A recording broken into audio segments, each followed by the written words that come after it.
Hello everyone, welcome back to my channel. दोस्तों, कैसे हैं आप सभी? आशा करता हूं कि आप स्वस्थ होंगे और स्वस्थ रखें। दोस्तों, बताना चाहूँगा कि अभी तक पंचायत चुनाव प्रशिक्षण में मेरी ड्यूटी लगी थी, लेकिन आज मालूम हो रहा है कि मेरी ड्यूटी मतगणना में भी लग गई है। तो क्या दोस्तों, आपकी भी ड्यूटी मतगणना में लगी है? यदि मतगणना में भी आपकी ड्यूटी लगी है तो क्यों ना हम इस प्रोसेस को जान लें, पूरी प्रक्रिया को जान लें कि आखिर मतगणना होती क्या है और कैसे की जाती है। तो आइए दोस्तों, हम आपको इस वीडियो में यही बताने चल रहे हैं कि मतगणना की पूरी प्रक्रिया क्या है। अगर आपको वीडियो अच्छी लगे तो प्लीज़ चैनल को सब्सक्राइब कर लीजिएगा, बेल आइकन को प्रेस कर दीजिएगा और इसे दूसरे मित्रों को शेयर भी कीजिएगा। तो आइए दोस्तों, हम बात करते हैं मतगणना प्रबंध की। आपके साथ साथ मैं भी यहाँ पर इसे पढ़ूँगा, समझूँगा, आपको समझाऊँगा, क्योंकि मेरी ड्यूटी मतगणना में लगी हुई है। अगर आपकी भी ड्यूटी मतगणना में लगी है तो आप इस वीडियो को पूरे ध्यान से ज़रूर देखिए। अध्याय 1 है मतगणना प्रबंध। तो आइए देखते हैं दोस्तों, मतगणना प्रबंध में क्या है। मतगणना और परिणाम की घोषणा का कार्य निर्वाचन प्रक्रिया का अंतिम स्तर होता है, परंतु यह सबसे महत्वपूर्ण स्तर है, क्योंकि अशुद्ध, अनियमितता और लापरवाही से की गई गणना सारी निर्वाचन प्रक्रिया को विनष्ट कर सकती है। अतः मतगणना के कार्य को अत्यंत व्यवस्थित, विधिवत, शांतिपूर्ण और सुचारू रूप से संपादित करना निर्वाचन अधिकारी का परम कर्तव्य है। इस हेतु मतगणना प्रबंध निर्वाचन कार्य का एक अत्यंत आवश्यक अंग है। उत्तर प्रदेश पंचायत राज सदस्यों, प्रधानों और उप प्रधानों का निर्वाचन नियमावली 1994 तथा उत्तर प्रदेश क्षेत्र पंचायत तथा जिला पंचायत सदस्यों का निर्वाचन नियमावली 1994 के अधीन पंचायत निर्वाचन यथा सदस्य ग्राम पंचायत प्रधान, सदस्य क्षेत्र पंचायत तथा सदस्य जिला पंचायत का प्रत्यक्ष निर्वाचन संपन्न होता है। उपरोक्त चारों निर्वाचन एक साथ हो सकते हैं, किंतु उन्हें दो भागों में भी किया जा सकता है। प्रथम भाग में ग्राम पंचायत प्रधान व सदस्य ग्राम पंचायत का निर्वाचन एक साथ व द्वितीय भाग में सदस्य क्षेत्र पंचायत व सदस्य जिला पंचायत का चुनाव एक साथ संपन्न कराया जा सकता है। राज्य निर्वाचन आयोग द्वारा चारों निर्वाचन एक साथ होने की दशा में सदस्य ग्राम पंचायत तथा सदस्य प्रधान के निर्वाचन के लिए एक मतपेटी एवं सदस्य क्षेत्र पंचायत तथा सदस्य जिला पंचायत के निर्वाचन के लिए दूसरी मतपेटिका का प्रयोग की जाती है। उपर्युक्त सभी मतपेटियां मतदान समाप्त होने के पश्चात मतदान स्थलवार विकास खंड में स्थापित दृढ़ कक्ष स्ट्रांग रूम में रखी जाती हैं, जिनकी सुरक्षा के लिए निर्वाचन अधिकारी, सहायक निर्वाचन अधिकारियों की निर्देश में पुस्तिका विस्तृत निर्देश दिए गए हैं। दोस्तों, यहीं पर बताना चाहूँगा कि ये जो नियम कह रहा है कि ग्राम पंचायत सदस्य और ग्राम प्रधान के लिए अलग मतपेटी, क्षेत्र पंचायत सदस्य और क्षेत्र जिला पंचायत सदस्य के लिए अलग मतपेटिका का प्रयोग की जाएगी, तो दोस्तों इस बार ऐसा नहीं है। इस बार चारों पदों का जो मतपेटिका है वो एक ही होगी, एक ही मतपेटी में जो है मत डाले जाएंगे। आइए आगे बढ़ते हैं। मतगणना की तिथि, स्थान व समय। राज्य निर्वाचन आयोग की अधिसूचना के क्रम में निर्वाचन अधिकारी मतों की गणना के लिए तिथि, स्थान व समय अंकित करते हुए निर्वाचन लड़ने वाले उम्मीदवारों या उनके निर्वाचन अभिकर्ताओं को कार्यालय के नोटिस बोर्ड तथा स्थानीय समाचार पत्रों द्वारा सूचना देगा। यदि मतों की गणना के लिए नियत समय पर मतपेटिकाएं जिनमें मतों की गणना के लिए मत हों निर्वाचन अधिकारी को प्राप्त न हो या किसी अन्य अपरिहार्य कारण से वह गणना की कार्यवाही करने में असमर्थ हो, तो वह राज्य निर्वाचन आयोग की अनुमति से दूसरे दिनांक के लिए गणना को स्थगित कर सकता है और इसके लिए समय व स्थान निश्चित कर सकता है, जिसकी सूचना सभी उम्मीदवारों या निर्वाचन अभिकर्ताओं को कार्यालय के नोटिस बोर्ड तथा स्थानीय समाचार पत्रों द्वारा दी जाएगी। फिर आगे आते हैं दोस्तों, अध्याय 2 देखते हैं। इसमें क्या है? मतगणना केंद्र बनाया जाना। सामान्यतः मतगणना का कार्य विकासखंड मुख्यालय परिसर में संपादित होगा। विशेष परिस्थितियों में जिला निर्वाचन अधिकारी पंचायत द्वारा विकासखंड मुख्यालय परिसर के अतिरिक्त विकासखंड मुख्यालय के अन्य स्थान पर भी गणना का कार्य कराया जा सकता है, जिसके परिवर्तन की पूर्व अनुमति राज्य निर्वाचन आयोग उत्तर प्रदेश से अवश्य प्राप्त करनी होगी। मतगणना विकासखंड मुख्यालय पर पक्के भवन जैसे high school, intermediate college, junior high school, Mandi Parishad के शेड, अन्य सार्वजनिक पक्के भवनों आदि में कराई जाए। मुख्यालय का तात्पर्य विकासखंड कार्यालय परिसर ही ना होकर कोई भी स्थान जो उस कस्बे टाउन जिसमें विकासखंड स्थित है से है। यदि मतगणना स्थल से ऐसे स्थान पर हो जहां उपयुक्तानुसार व्यवस्था हेतु तो पर्याप्त मात्रा में बड़े कमरे उपलब्ध नहीं है तो जिला मजिस्ट्रेट तथा उपर्युक्त स्थान का चयन कर सकते हैं। इसके बावजूद यदि मतगणना स्थल हेतु तो पर्याप्त स्थान उपलब्ध नहीं हो पाता तो उसी परिसर में खुले स्थान पर पंडाल लगाकर मतगणना कराए जाने पर विचार किया जा सकता है। यह निर्णय जिला मजिस्ट्रेट तथा वरिष्ठ पुलिस अधीक्षक संयुक्त रूप से ले सकते हैं, जिसकी सूचना राज्य निर्वाचन आयोग को तत्काल दी जाएगी। प्रत्येक मतगणना केंद्र पर निर्वाचन अधिकारी हेतु एक कमरा निर्धारित किया जाएगा जो सभी न्याय पंचायतों हेतु निर्धारित मतगणना कक्षों के आसपास हो, जिसमें निर्वाचन अधिकारी सतत मतगणना प्रक्रिया की निगरानी कर सकें। पुलिस अधीक्षक वरिष्ठ पुलिस अधीक्षक से विचार विमर्श करके जिला निर्वाचन अधिकारी पंचायत द्वारा प्रत्येक मतगणना केंद्र पर जिला निर्वाचन अधिकारी प्रेक्षक कक्ष, मीडिया कक्ष, सुरक्षा कार्मिक कक्ष, लेखन सामग्री, कंप्यूटर कक्ष, मतगणना कक्ष, वाहन पार्किंग व्यवस्था, परिणाम गणना, कार्मिक उपस्थिति, मेज आवंटन व्यवस्था, रिजर्व कार्मिक सुरक्षा कक्ष, कार्मिक खान पान व्यवस्था, निर्वाचन परिणाम उद्घोषणा व्यवस्था, पेयजल, शौचालय एवं विद्युत आपूर्ति व्यवस्था को निर्धारित किया जाएगा। मीडिया कक्ष में जन सामान्य मीडिया को जानकारी प्रदान हेतु किसी विज्ञ अधिकारी को नियुक्त किया जाएगा। निर्वाचन परिणाम के ऑनलाइन मोड में प्रेषण के दृष्टिगत कंप्यूटर कक्ष में आवश्यक पर्याप्त मात्रा में कंप्यूटर संयंत्र, फोटोकॉपियर्स, प्रिंटर्स, नेट कनेक्टिविटी व स्कैनर की व्यवस्था रहेगी। मतगणना केंद्र का मानचित्र रेखाचित्र 1 परिशिष्ट 1 जिसमें उक्त सभी विवरण दर्शाए गए हों तैयार किया जाएगा और अनुमोदन के लिए संबंधित मंडलायुक्त को प्रेषित किया जाएगा। फिर अध्याय 3 में क्या है दोस्तों, मतगणना सामग्री। सामान्यतः मतगणना के लिए निम्नलिखित सामान की आवश्यकता होगी। मेज पर मतगणना की व्यवस्था हेतु तो एक मेज की दशा में प्रति पंचायतवार सामग्री। प्रति पंचायतवार क्या क्या सामग्री लगेंगी?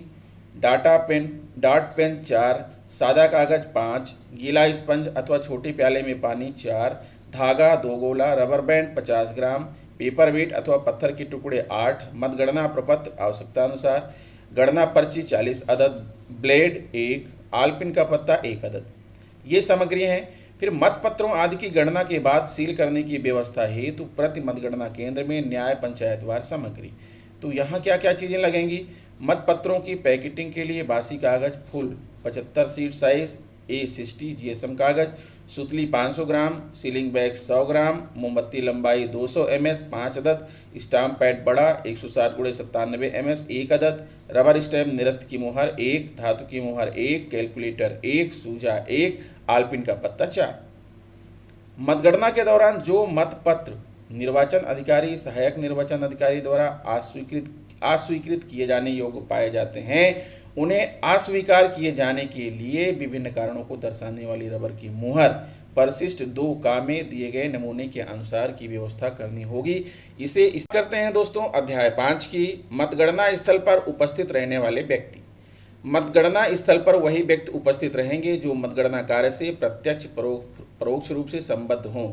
उदाहरणार्थ मतगणना कार्य में लगे गणना कर्मी, निर्वाचन अधिकारी, सहायक निर्वाचन अधिकारी की सहायता के लिए नियुक्त स्टाफ, ड्यूटी पर तैनात सुरक्षा बल, निर्वाचन लड़ने वाले उम्मीदवार तथा उनके निर्वाचन अभिकर्ता अथवा मतगणना अभिकर्ता तथा मतगणना कार्य में पंडाल, प्रकाश, लंच व चाय नाश्ता आदि की व्यवस्था के लिए नियोजित व्यक्ति जिन्हें निर्वाचन अधिकारी द्वारा सीमित संख्या में प्रवेश पत्र जारी किया गया हो। मतगणना टेबल। मतगणना टेबल पर एक समय में उम्मीदवार, उसका मतगणना अभिकर्ता या निर्वाचन अभिकर्ता में से एक ही व्यक्ति उपस्थित रहेगा। ध्यान दीजिएगा दोस्तों, मतगणना टेबल पर एक समय में या तो उम्मीदवार या उसका मतगणना अभिकर्ता या उसका निर्वाचन अभिकर्ता, उनमें से कोई एक ही व्यक्ति वहां पर उपस्थित रहेगा। उपर्युक्त के अतिरिक्त आयोग व जिला निर्वाचन अधिकारी द्वारा प्राधिकृत व्यक्ति ही मतगणना स्थल पर रह सकते हैं। शांति और सुरक्षा व्यवस्था बनाए रखने के लिए आवश्यक है कि उपर्युक्त व्यक्तियों को निर्वाचन अधिकारी द्वारा प्रवेश पत्र जारी किया जाए और सुरक्षा बलों को निर्देश दे दिया जाए कि उक्त प्रवेश पत्र धारित व्यक्तियों को छोड़कर अन्य किसी को अंदर न आने दें। मतगणना कक्ष या हाल में उपस्थित व्यक्तियों को भी बार बार अंदर बाहर आना नियंत्रित किया जाए। निर्वाचन लड़ने वाले उम्मीदवारों को विशेष रूप से निर्देश दे दिए जाएं कि वह स्वयं मतगणना के समय उपस्थित होने में असमर्थ हैं तो गणना अभिकर्ता की नियुक्ति करके गणना की तिथि से एक दिन पहले तक निर्वाचन अधिकारी को नियुक्ति पत्र की एक प्रति सौंप दें और निर्वाचन अधिकारी द्वारा उन्हें उसी दिन प्रवेश पत्र जारी कर दिया जाए। क्षेत्र पंचायत सदस्य तथा जिला पंचायत सदस्य निर्वाचन में उम्मीदवार के साथ उसके गणना अभिकर्ता भी मतगणना कक्ष हाल में जाने हेतु प्रवेश पत्र प्राप्त करने के पात्र होंगे, परंतु एक मतगणना मेज पर उम्मीदवार या निर्वाचन अभिकर्ता या उसके मतगणना अभिकर्ता तीनों में से एक व्यक्ति ही एक समय में रह सकते हैं। फिर अध्याय 6 मतगणना अभिकर्ता क्या है। निर्वाचन लड़ने वाला उम्मीदवार या उसका निर्वाचन अभिकर्ता मतों की गणना पर एक व्यक्ति को अपने गणन अभिकर्ता के रूप में उपस्थित रहने के लिए नियुक्त कर सकता है। प्रत्येक ऐसी नियुक्ति गणना प्रारंभ होने से पूर्व की जाएगी। किसी गणना अभिकर्ता को गणना के लिए निश्चित स्थान के भीतर तब तक प्रवेश नहीं करने दिया जाएगा जब तक वह उक्त बिंदु 2 के अधीन अपनी नियुक्ति का पत्र निर्वाचन अधिकारी को न दे। निर्वाचन लड़ने वाले उम्मीदवारों को निर्देशित कर दिया जाए कि वे लोकसभा व राज्यसभा के माननीय सदस्य, विधानसभा व विधान परिषद के माननीय सदस्य, प्रदेश सरकार के माननीय मंत्रीगण तथा अन्य विशिष्ट अति विशिष्ट व्यक्ति को अपना मतगणना अभिकर्ता नियुक्त न करें, क्योंकि उनके साथ सुरक्षा के लिए नियुक्त अंगरक्षक को मतगणना प्रांगण में प्रवेश नहीं दिया जाएगा और प्रतिस्पर्धात्मक भावना के कारण तनातनी की स्थिति बन सकती है जो विशिष्ट अति विशिष्ट व्यक्ति की सुरक्षा और सम्मान के अनुरूप नहीं होगा। मतगणना अभिकर्ता निम्न नहीं बनाए जाएंगे। केंद्र व राज्य सरकार के माननीय मंत्रीगण, माननीय सदस्य, संसद सदस्य, माननीय विधायक, अध्यक्ष जिला पंचायत, प्रमुख क्षेत्र पंचायत, इन्हें मतगणना अभिकर्ता नहीं बनाया जा सकता। आपराधिक इतिहास रखने वाले व्यक्ति को, शासकीय सेवक को मतगणना अभिकर्ता नहीं बनाया जा सकता। मतगणना कक्ष के भीतर अनुशासन एवं निर्देशों का क्रियान्वयन करने के लिए सभी मतगणना अभिकर्ता निर्वाचन अधिकारी का पूर्ण सहयोग करें तथा निर्वाचन अधिकारी के निर्देशों का अनुपालन करें।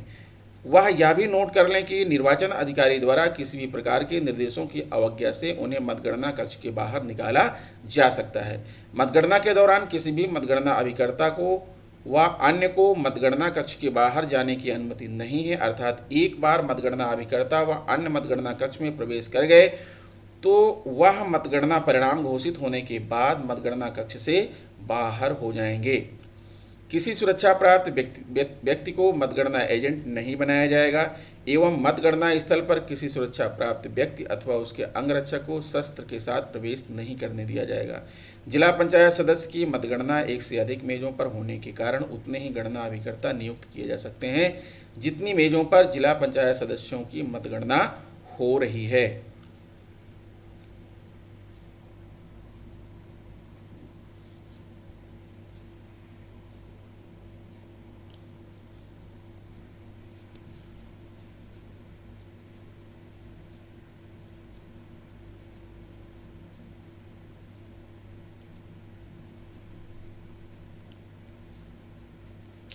अध्याय 7 मतगणना संबंधी सामान्य निर्देश।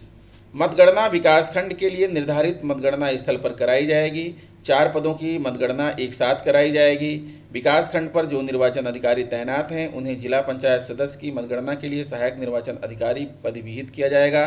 प्रत्येक मतगणना कक्ष में मतगणना प्रारंभ होने से समाप्त होने तक अनवरत मतगणना की वीडियोग्राफी कराई जाएगी। प्रत्येक विकासखंड के मतगणना स्थल पर एक वरिष्ठ व अनुभवी अधिकारी को जोनल मजिस्ट्रेट के रूप में तैनात किया जाएगा जो प्रशासनिक व्यवस्था व कानून व्यवस्था के लिए उत्तरदायी होगा। मतगणना कक्ष में अभिकर्ताओं तथा मतगणना कर्मियों के बीच बैरिकेडिंग की जाएगी तथा जाली लगाई जाएगी। मतगणना कक्ष में उम्मीदवार या निर्वाचन अभिकर्ता या उसके मतगणना अभिकर्ता तीनों में से एक व्यक्ति ही एक समय में रह सकता है।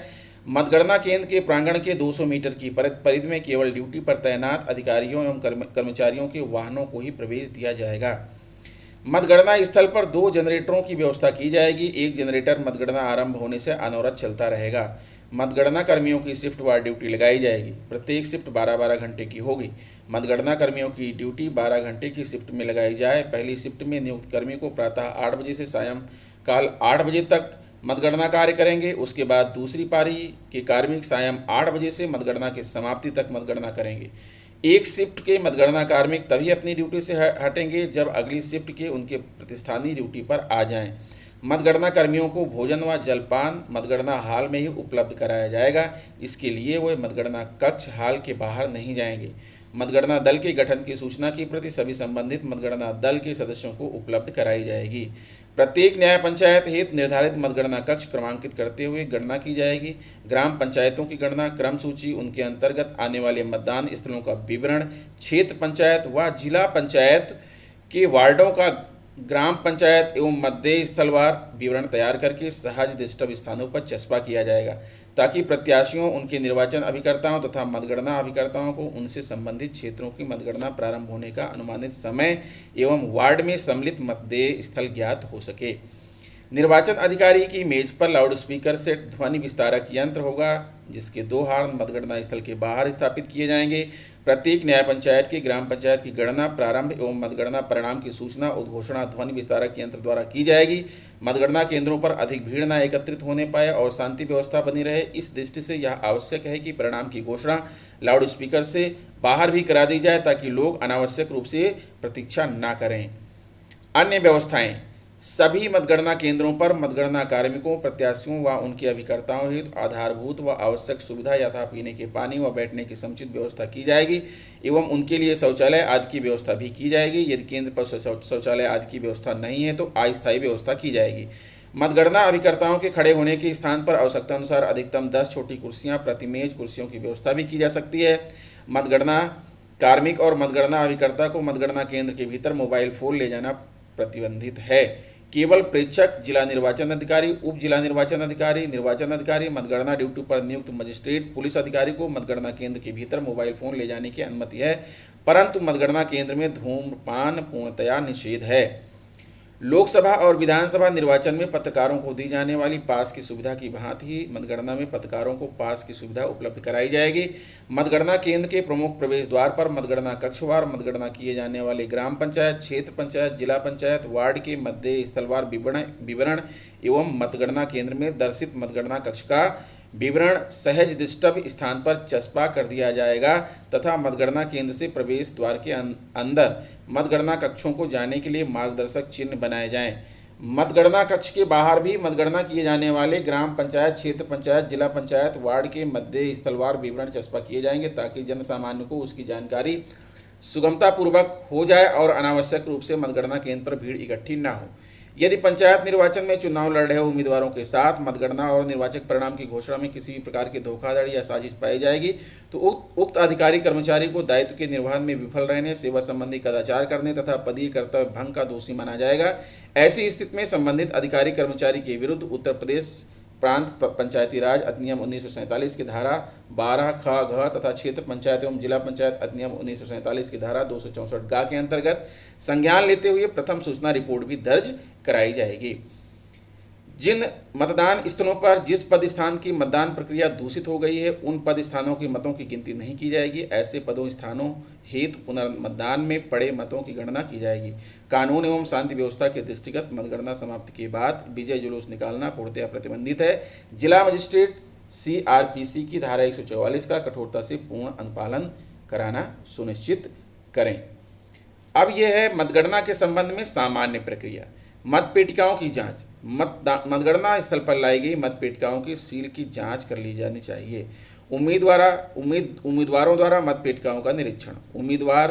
उम्मीदवारों उनके निर्वाचन अभिकर्ताओं को या गणना अभिकर्ताओं को ऐसा अवसर देना चाहिए कि वह मतपेटिकाओं और उनकी मुहर को ठीक होने की संतुष्टि के लिए निरीक्षण कर लें।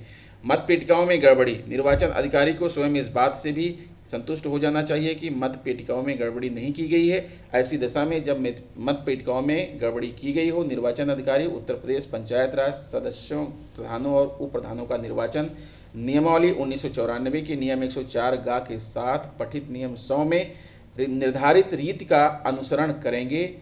ऐसे मामले में मतगणना नहीं की जाएगी। दोस्तों, वीडियो बहुत लंबी हो रही है, इसलिए मैं इस वीडियो में इतनी ही बात रख रहा हूं। मैं आपको अगली वीडियो में बाकी बातें क्लियर करूंगा। आप हमारे चैनल पर बने रहें, वीडियोस को देखते रहें। तो मिलते हैं आपसे नेक्स्ट वीडियो में। जय हिंद।